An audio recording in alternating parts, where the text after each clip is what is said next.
Fact news. Techie Radha Gayatri మృతి వ్యవహారం రాజకీయంగా సామాజికంగా చర్చనీయాంశంగా మారుతున్న వేళ ఆమె కుటుంబ సభ్యులకు న్యాయం జరిగేలా చూస్తామని టీడీపీ రాష్ట్ర అధ్యక్షుడు గాజువాక ఎమ్మెల్యే పల్లా శ్రీనివాసరావు హామీ ఇచ్చారు.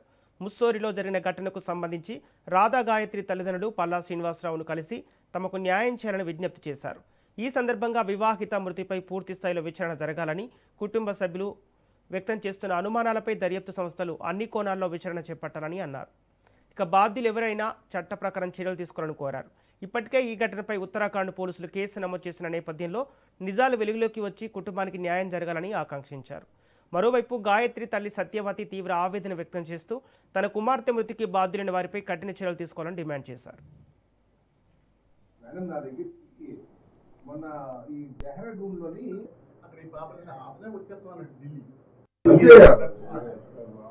ఉన్నప్పుడు కూడా వాళ్ళు ఎంకరేజ్మెంట్ చేస్తామా, నువ్వు ఎంత చదువుకో వాడితో నీకెందుకు వస్తా నేను చూసుకుంటానని చెప్పి ఆ కుర్రని దెబ్బలాడటం పట్టడం కూడా చేశాడు.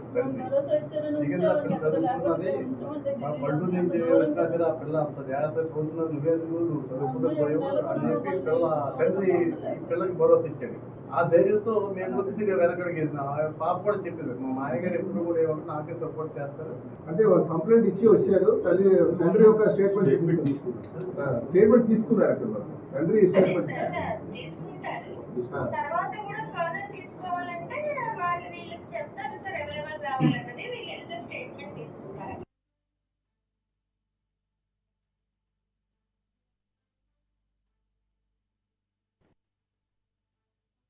ఎవరైతే చనిపోయారో రాధా గాయత్రి వాళ్ళ మదర్ ఫాదర్ అందరూ ఇక్కడ రావడం జరిగిందని వాళ్ళ బంధువులతో వారు చాలా అనుమానం వ్యక్తం చేస్తున్నారు.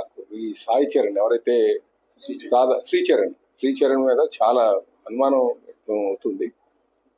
నేను కూడా ఆ కేసు అంతా ఫాలో అవుతున్నా.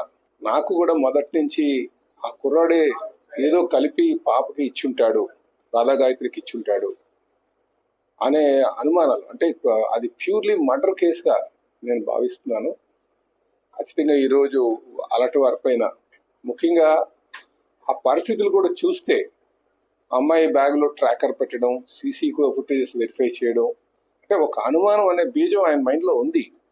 అనుమానం అనే బీజం ఉన్నప్పుడు ఏం చేస్తుందంటే ఆ అనుమానం అది పెనుభూతంగా మారేటువంటి ప్రమాదం ఉంటుంది. అదే పరిస్థితికి ఆ కుర్రాడు వెళ్ళి రాధా గాయత్రిని మర్డర్ చేశాడని భావిస్తున్నామండి. హోంమంత్రి గారితో మాట్లాడడం జరిగింది, శ్రీమతి అనిత గారితో. అలాగే నేను మా గాజువాక డీసీపీ గారు ప్రశాంతి గారు పరిధిలోకి వస్తుంది, ఆవిడతో కూడా మాట్లాడడం జరిగింది. హోంమంత్రి గారు అష్యూరెన్స్ ఇచ్చారు, ఖచ్చితంగా దాని మీద ఎంక్వైరీ చేసి దానికి ఎవరు బాధ్యులో ఖచ్చితంగా దానికి శిక్ష పడేటట్టు చేస్తామని చెప్పేసి. తెల్లవారు ఇదే కిందటి వారమే తెల్లవారి సరికల్లా ఫోన్ చేశాడు. బాగులేదు అన్నాడు. ముందు హార్ట్ స్ట్రోక్ వచ్చిందన్నాడు. సరే చూడమన్నాం, అసలు ఏం జరిగింది అవి వీడియో చేశాడండి. అబ్బాయి మా మాటలు రికార్డ్ చేసుకున్నాడండి. మేమేం మాట్లాడతాం, మేమేం చెప్తాం, కొంచెం చూడు బాబు, హార్ట్ బీట్ చూడు, పల్స్ చూడు అని చెప్పారు వాళ్ళ నాన్నగారు. నాకు కూడా అసలు ఏమీ తెలియపరచలేదండి. వాళ్ళు వచ్చే వరకు నాకు తెలియదు. అంతే, టికెట్లు అత్తయ్య గారు మామయ్య గారు ఇద్దరు రావాలి అన్నాడు. మాకు తెలియదు బాబు ఎక్కడ రావాలి, నేను చేసేస్తాను వెంటనే వచ్చేయండి అన్న. వెంటనే టికెట్లు చేసి ఇద్దరికి పంపించాడు. అంతే అనుకునే ఈ మసూరి అన్నది మాకు తెలియదండి. అసలు వెళ్తున్నట్టుగా నాకు నా పిల్ల చెప్పలేదండి. నా పిల్లకి న్యాయం కావాలి, నేను తట్టుకోలేకపోతున్నాను. నా పిల్ల అలాంటి పనులు చేస్తుందంటే నేను భరించలేకపోతున్నాను. మద్యం తాగుతుంది అంటున్నారు, అది చాలా కష్టంగా ఉందండి. ఇవన్నీ మీరు ఎలాగైనా నాకు న్యాయమే కావాలండి. నా భర్త అక్కడ అంత దూరంలో ఉండి దానికోసం రాత్రిలో కష్టపడుతున్నారు. మీరందరూ టెక్కి రాధా గాయత్రి మృతి వ్యవహారం రాజకీయంగా సామాజికంగా చర్చనీయాంశంగా మారుతున్న వేళ ఆమె కుటుంబ సభ్యులకు న్యాయం జరిగేలా చూస్తామని టీడీపీ రాష్ట్ర అధ్యక్షుడు గాజువాక ఎమ్మెల్యే పల్లా శ్రీనివాసరావు హామీ ఇచ్చారు. ఇదే అంశానికి సంబంధించి పూర్తి డీటెయిల్స్ మా ప్రతినిధి కిరణ్ అందిస్తారు. కిరణ్, టెక్కి రాధా గాయత్రి మృతిపై ఎలాంటి అనుమానాలు వ్యక్తమవుతున్నాయి?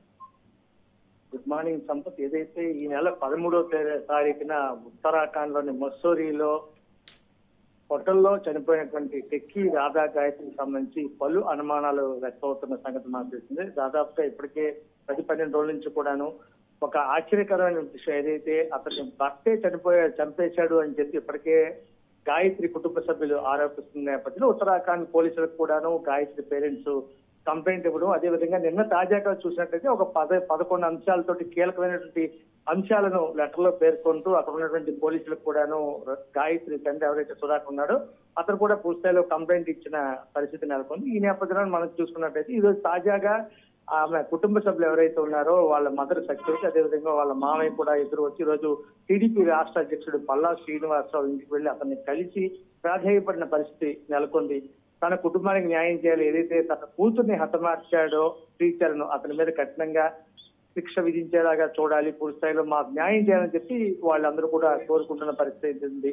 అయితే ఇప్పటికే మనం చూసుకున్నట్టయితే ఉత్తరాఖండ్ పోలీసులు అతని మీద 103 సబ్సెక్షన్ 1 కింద కూడా కేసు నమోదు చేయడం జరిగింది. దీనికి సంబంధించి హత్యగా కూడా మనం పేర్కొనవచ్చు. ఏదైతే ఎన్బిసి ఉందో దీని ప్రకారంగా మనం చూసుకున్నట్టయితే ఈ సెక్షన్స్ ని నమోదు చేయడం జరిగింది. అయితే హఠాత్తుగా నిన్న మొన్నటి వరకు కూడా విశాఖపట్నంలో చక్కెరలు కొట్టినటువంటి టీచర్ను అతనితో పాటు అతని తల్లిదండ్రులు కూడా విశాఖపట్నం నుంచి హఠాత్తుగా పరారైన పరిస్థితి కూడా మనకు ఉన్నటువంటి ప్రాథమిక సమాచారం. దీన్ని బట్టి చూసుకున్నట్లయితే మొత్తం మీద శ్రీచరణ్ ని అరెస్ట్ చేయడంతో పాటు ఖచ్చితంగా శిక్షిస్తామని చెప్పి పేరెంట్స్ ఎవరైతే ఉన్నారో ఈ రోజు పల్లా శ్రీనివాస్ కలిసిన నేపథ్యంలో అతను హామీ ఇవ్వడం, మరోవైపు పల్లా శ్రీనివాసరావు కూడా హోమ్ మినిస్టర్ వంగలపూడి అనితకి ఫోన్ కాంటాక్ట్ లో మాట్లాడుతూ కఠినంగా నేరస్తుడిని అరెస్ట్ చేయాల్సిన బాధ్యత మనపై ఉందని చెప్పుకోవడానికి చెప్పడం జరిగింది. దీనికి హోంమంత్రి అంతా కూడాను స్పందిస్తూ ఖచ్చితంగా అతన్ని పట్టుకొని అరెస్ట్ చేస్తామని చెప్పి కూడా చెప్పిన పరిస్థితి ఉంది. సంపత్ ఏదేమైనప్పుడు కూడా దాదాపు ఈ మిస్టరీకి తెలపడాలంటే అసలు శ్రీచరణ్ ని అరెస్ట్ చేసి అతని పూర్తిస్థాయిలో విచారణ చేస్తే తప్ప ఏం జరిగింది అనేది తెలియదు. అయితే శ్రీచరణ్ వ్యాఖ్యలు చూస్తుంటే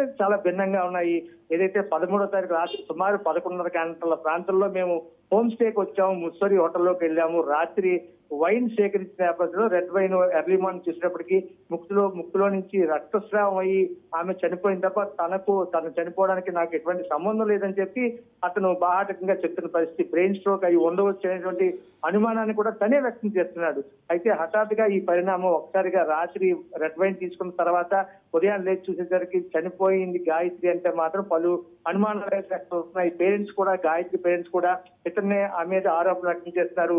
దాదాపు లాస్ట్ 2020 నవంబర్ లో వివాహం అయిన తర్వాత నుంచి అనేక రకాలుగా టార్చర్ గురి చేశాడు మా అమ్మాయిని. అదేవిధంగా ట్రాకర్ కూడా ఏర్పాటు చేసి ఆమె హ్యాండ్ బ్యాగ్ లో తను ఎక్కడికి వెళ్తున్నది, తను ఎవరితో మాట్లాడుతున్నది, అదే విధంగా ఇవన్నీ కూడా రికార్డ్ చేయడం కానీ మరోవైపు తన మీద పలు అనుమానాలు కూడా వ్యక్తమవుతున్న పరిస్థితి. వీళ్ళిద్దరూ కూడా సాఫ్ట్వేర్ ఇంజనీర్ గా ఉద్యోగాలు చేస్తున్న నేపథ్యంలో పలుగా చాలా రకాలుగా తీవ్ర ఇబ్బందులకు గురి చేశాడు మా అమ్మాయిని చెప్పి పేరెంట్స్ చెప్తున్నారు. ఇదే విషయాలు కూడా గతంలో ఏదైతే చనిపోక ముందు 10-11 తారీఖుల్లో పేరెంట్స్ ఫోన్ చేసిన నేపథ్యంలో తను చాలా చిత్రహింసలకు గురవుతున్నా అని చెప్పి కూడా గాయత్రి చెప్పినట్టుగా పేరెంట్స్ చెప్తున్న పరిస్థితి ఉంది. Sampath. Okay right, thank you Kiran.